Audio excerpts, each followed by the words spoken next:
Assalamualaikum warahmatullahi wabarakatuh.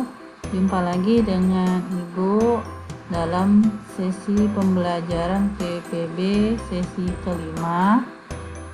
Apa kabar anak Ibu? Semoga masih tetap semangat dan tetap dalam keadaan sehat walafiat dalam mengikuti pembelajaran selama daring ini. Yang harus kamu persiapkan, jangan lupa untuk yang pertama absen, kemudian aktifkan web hosting atau localhost kalau ada. Jangan lupa unduh file yang diperlukan sebelum belajar dan catat hal yang penting.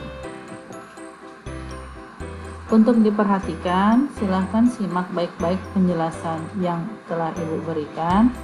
Jangan lupa untuk tetap terapkan rumus ATM agar kamu lebih memahami apa yang dijelaskan, dan silahkan bertanya dan seringlah berlatih. Baik, kali ini materinya adalah mengenal web security, keamanan website. Kenapa harus belajar web security? Karena keamanan itu penting, apalagi di dalam sebuah website. Ini gunanya untuk memastikan integritas dan autentikasi dari sebuah pesan di dalam website. Jadi salah satunya nanti yang dapat digunakan adalah dengan menggunakan fungsi enkripsi yang bertujuan untuk keamanan website. Dengan kata lain, enkripsi adalah suatu metode yang digunakan untuk mengkodekan data sedemikian rupa. Jadi, manfaatnya apa? Yang pertama, kerahasiaan suatu informasi terjamin. Lalu, ada tersedia authentication dan perlindungan integritas pada algoritma ataupun hash yang digunakan.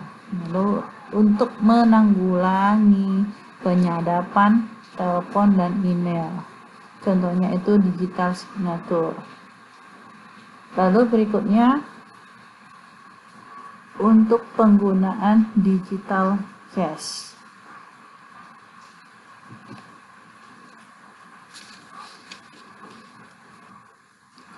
Jadi bagaimana kalau websitenya tidak aman atau unsecure?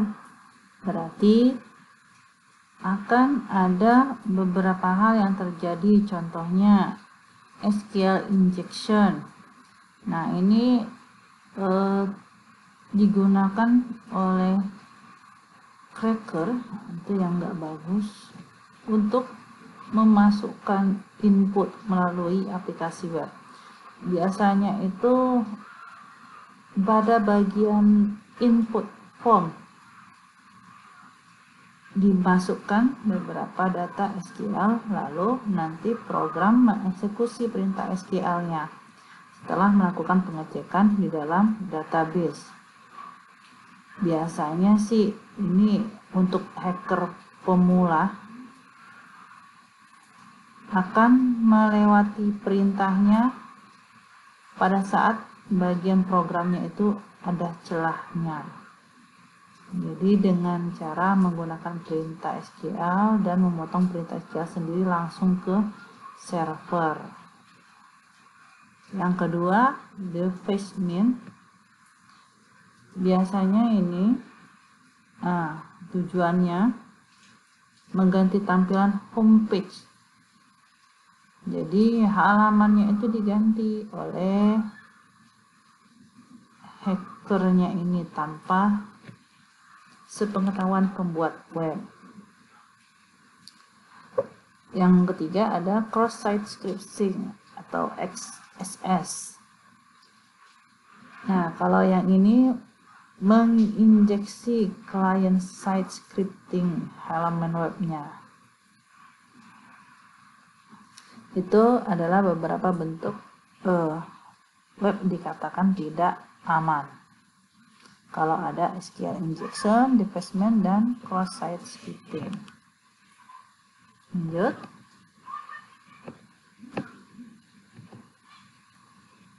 Terus penanganannya bagaimana? Yang pasti, selalu gunakan password dengan dikombinasikan huruf, angka, karakter, mengupdate rutin codingan atau scriptnya. Kalau ada perubahan silakan diupdate. Tulis scriptnya itu dengan hati-hati. Biasanya kalau misalnya sudah level websitenya besar, ini sudah menggunakan framework yang memiliki keamanan data yang tinggi ya. Lalu berikutnya, bagaimana cara penanganannya, yaitu mengenkripsi informasi yang ada di dalam database. Bisa juga kalau sudah dalam tahapnya besar, site-nya, kliennya sudah banyak, bisa menggunakan jasa pihak ketiga untuk mengamankan web. Yang penting selalu update. Nah, berbicara tentang enkripsi, macam-macamnya, dari beberapa fungsi enkripsi seperti hash, MD5, ataupun decoding. Ini adalah salah satunya. Yang pertama, password hash. Ini menggunakan metode one-way hashing. Enkripsinya tidak bisa dikembalikan seperti semula. Yang kedua, script. Hashnya itu menggunakan algoritma DES atau Blowfish atau MD5. Lalu yang ketiga, MD5. Nah, ini dia akan menghasilkan kode hash sepanjang 32 karakter. Ada lagi yang berikutnya, SHA-1. Nah, ini lebih panjang lagi sampai 40 karakter.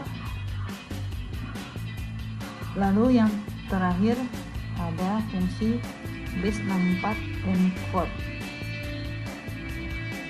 Kemudian kalau ingin dikembalikan ke kode semula, dapat digunakan base64 decode. Yang fungsi terakhir merupakan bentuk two-way hashing. Artinya teks yang diinputkan bisa dikembalikan ke bentuk semula. Untuk enkripsi tidak disarankan menggunakan bentuk yang terakhir karena akan mudah untuk diketahui oleh orang.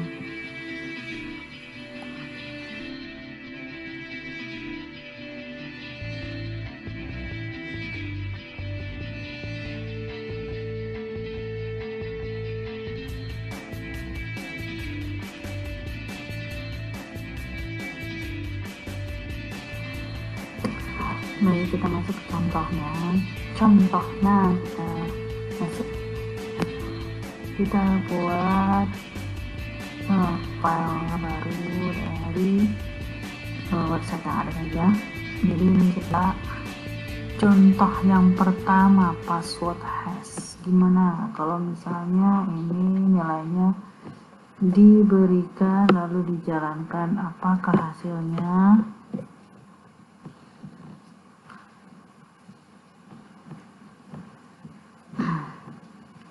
Nah, ini websitenya, kita buka langsung untuk tambahkan file. Yang pasti security web ini penting ya. Jadi kalau untuk level yang kita buat mungkin tidak perlu terlalu ini ya, terlalu tinggi level untuk keamanannya. tetapi perlu juga ditambahkan supaya nggak bolak-balik terjadi yang namanya itu attack. Contohnya itu kemarin ada beberapa kali ya file website ibu kena serangan juga. Jadi nah dia bentuknya menjadi seperti ini. Nah ini dia bentuknya SQL injection. Memanfaatkan file memanfaatkan formulir yang bisa diisi. Nah kebetulan kemarin untuk ininya tidak ibu batasin ya untuk yang masuk itu. Akhirnya nah seperti ini ya file yang dimasukkan. Nah ini dia div style bla bla bla bla. Nah file HTML nya bisa dimasukkan ke dalam formulir login yang menyebabkan ini. Sebenarnya caranya gampang ya, kalau misalnya kamu buka itu di bagian file manager, bagian public, untuk login kan ada itu login dengan indeks ya, indeks. Nah ini kamu bisa tambahkan satu baris saja, tapi untuk tiap kolom di bagian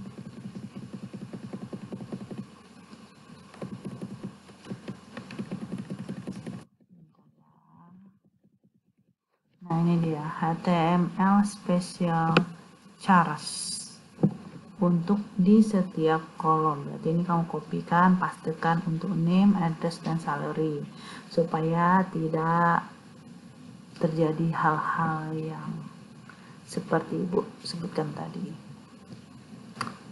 Itu salah satunya. Ada lagi kemarin sampai beberapa kali juga ya.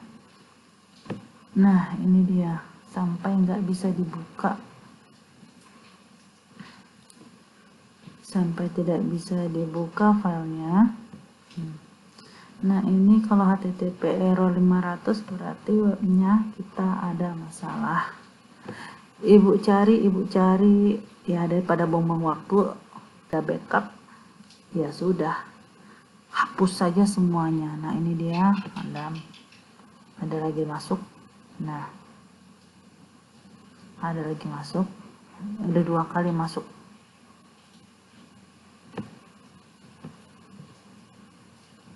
Yang pasti selalu backup untuk file-file kamu tuh. Oke, contoh ya, kita ambil buat satu file, buat folder baru aja, coba. Kita mau coba yang pertama. Tadi yang pertama adalah password hash. Hash berarti nilai yang diketik di hash baru disimpan ke database, sehingga admin pun nggak tahu apa sih sebenarnya password yang diketikkan itu ya.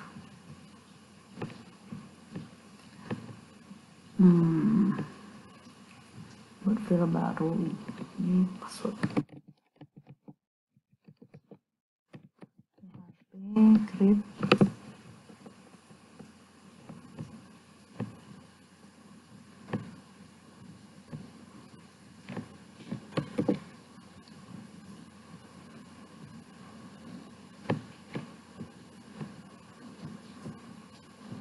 Kita lihat hasilnya, ini berarti masuk ke folder coba.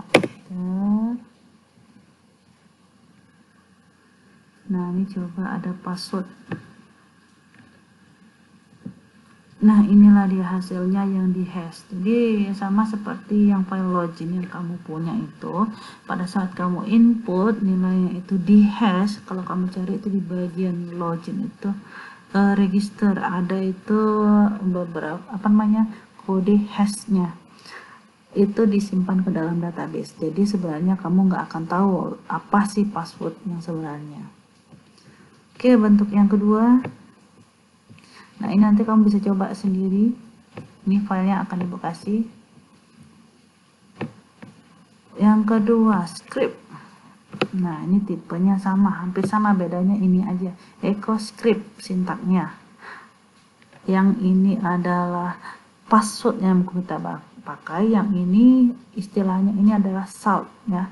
Saltnya itu artinya kalau misalnya ini ditambahkan ke dalam kata utama gimana hasilnya. Pakai script.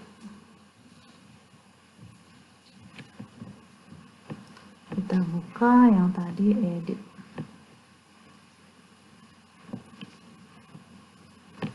Ctrl A, Ctrl V. Save. Nah, ini kita lihat hasilnya, refresh saja. Nah, lebih sedikit karakternya. Jadi tadi kalau misalnya yang hash ini menghasilkan kode MD5. Kalau kamu mau lihat apa saja kode MD5, nanti kamu bisa jalankan untuk MD5. Nah, ini dia. Ini kamu bisa jalankan ini, nanti akan muncul beberapa file MD5 jenis-jenisnya apa saja. Contohnya itu nanti ada MD2, MD4, MD5, SHA, dan seterusnya. Banyak ya, banyak. Lanjut yang ketiga, MD5 yang ini. Nah, ini MD5 ya. Kalau ini apa jadinya? Kalau untuk MD5 bedanya dengan hash itu apa? Nah, itu kamu bisa bandingkan ya.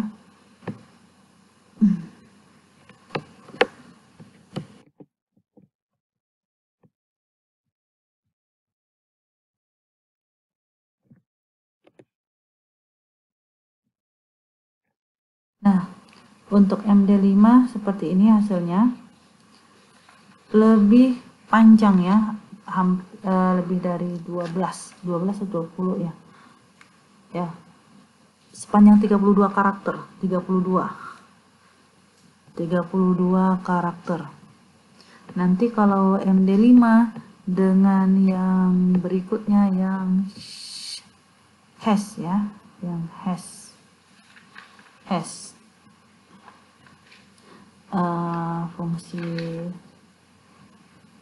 fungsi sa yang ini sa. Tadi MD5 dengan ini masih hash juga ya. MD5 itu masih termasuk yang hash. Sa itu 40 karakter. Kita coba dengan kata yang sama dengan mengubah tipe enkripsinya SA1.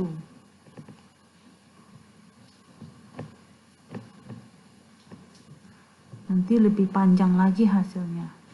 Jadi kalau misalnya yang mana yang bagus, Bu? Kalau yang lebih sering digunakan itu rekomendasikan yang hash yang pertama ya, yang pasti tidak untuk yang terakhir yang dekode ataupun enkode. Nah, ini hampir 40, nanti lebih panjang lagi. Kita yang terakhir. Nah, ini yang menarik ya, yang namanya base64 encode itu mengenkripsikan. Lalu kalau kita ingin tahu apa sih enkripsi dari ini, nah, jawabnya berarti yang ini itu didekodekan lagi. Nah, kita ambil contoh yang Ibu Nisa, ini dienkripsikan, enkripsi ya.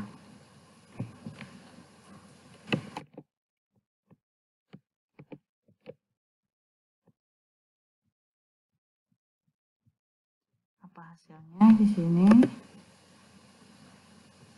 Nah, ini hasilnya. Kalau kita ingin tahu apa sih ini, nah, bisa langsung didekodekan. Nah, ini kalau tadi encode, dekode. Masukkan yang tadi Berarti ini tidak direkomendasikan untuk dijadikan sebuah password ya, karena gampang ditebak apa isinya. Nah, ini ya hasilnya begini.